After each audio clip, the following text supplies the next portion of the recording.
Hi everybody, it's Alan here. I'm just going to do a quick video for Steve Carlson's contest. I'm going to keep it short. He did say he only wants 5 records. Now, I know a lot of people have broken that rule, but I'm going to stick to it. Or am I? But anyway, everyone knows Steve. I don't need to kind of wax lyrical. He is perhaps the most effusive, ebullient member of VC. He's always joyful, always happy, always smiling.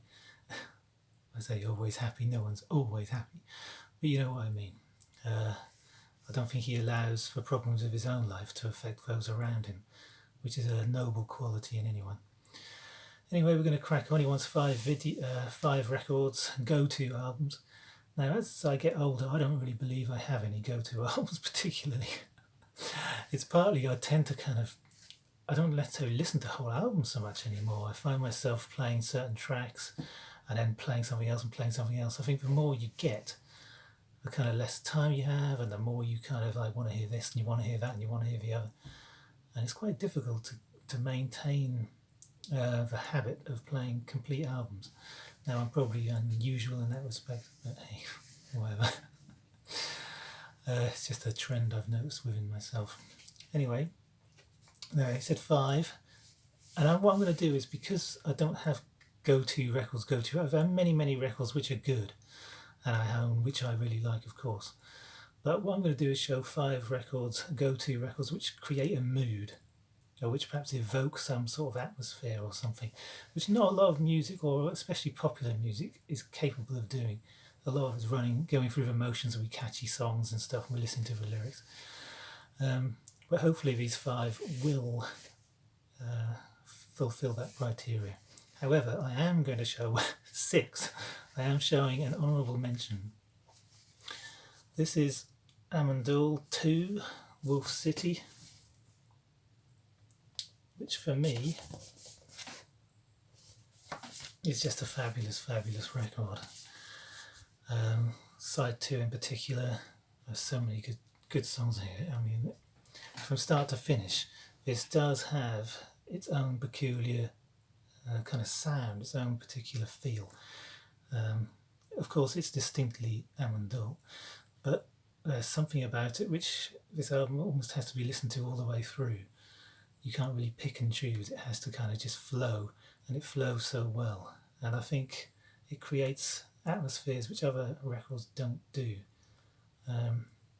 Now, Yeti, of course, is a phenomenal album, but it's almost like 2 albums. You've got the short songs and then you've got the long improvisations, which are atmospheric and distinct in their own right. But anyway, this is an honourable mention. Although it's a great album, you know, on my criteria. This is This Mortal Coil. It'll End in Tears, on 4 AD.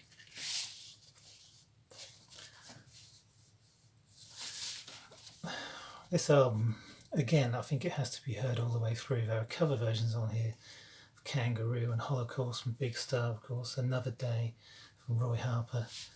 And these are fed through the 80s 4 AD sound, which is hugely overproduced and maybe too kind of like, oh my goodness, what is going on there? Using every kind of gate and cliched kind of production that you could possibly use at the time, and just to the massive degree. Now, to me, this album evokes an atmosphere.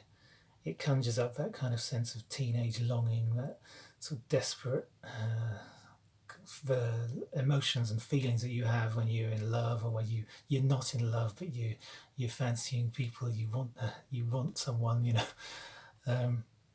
And this evokes particular memories for me of a particular person and a particular time in my life. But I think this is actually capable of doing that to anyone who hears it. Anyone who hasn't had those kinds of experiences, well, we all have. This is capable of kind of elevating and taking you somewhere, which a lot of records aren't capable of doing.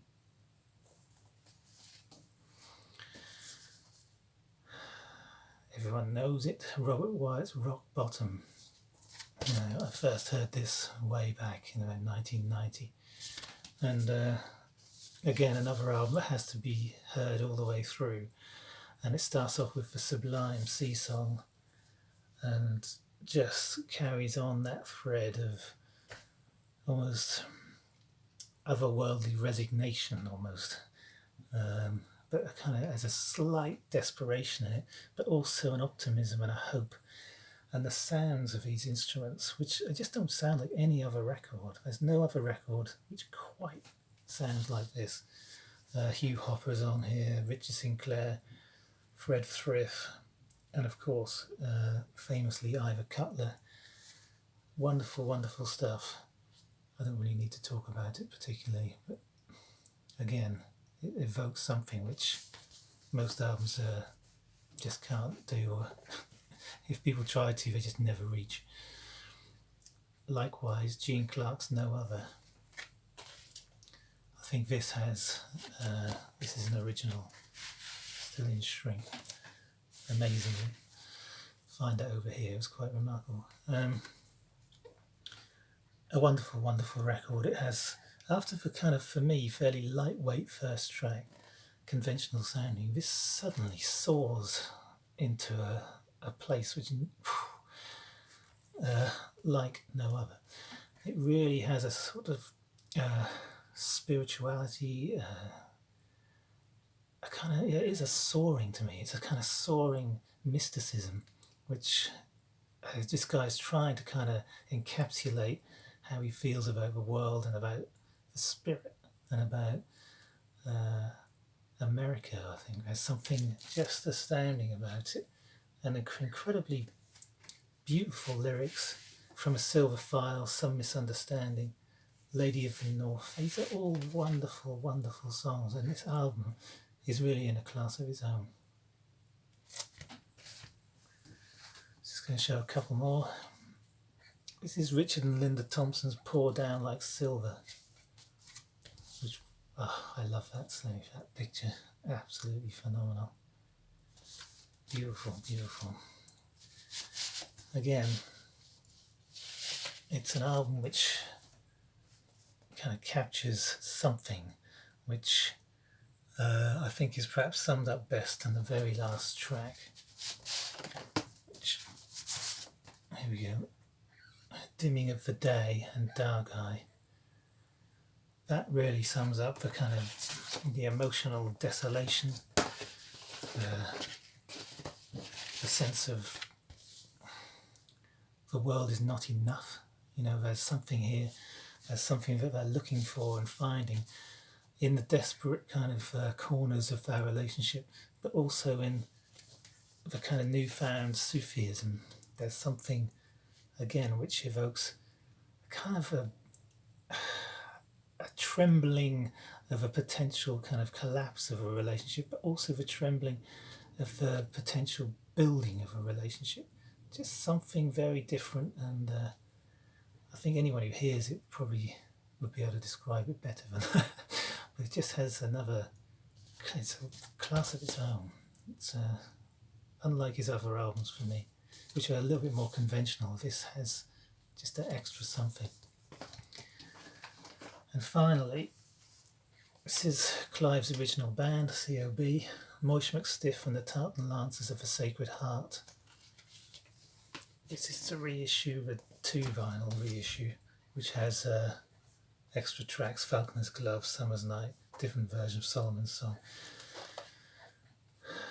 Again, this takes you to places that a lot of music can't take you. Now, it has a kind of Celtic, medieval sort of sound at times, and an ancient quality, which so many records just, well, probably a lot of folk records in particular may have hints of it and elements of it, but didn't reach the kind of sort of plateaus of excellence that this does. It's just rises way, way above so many albums of the period.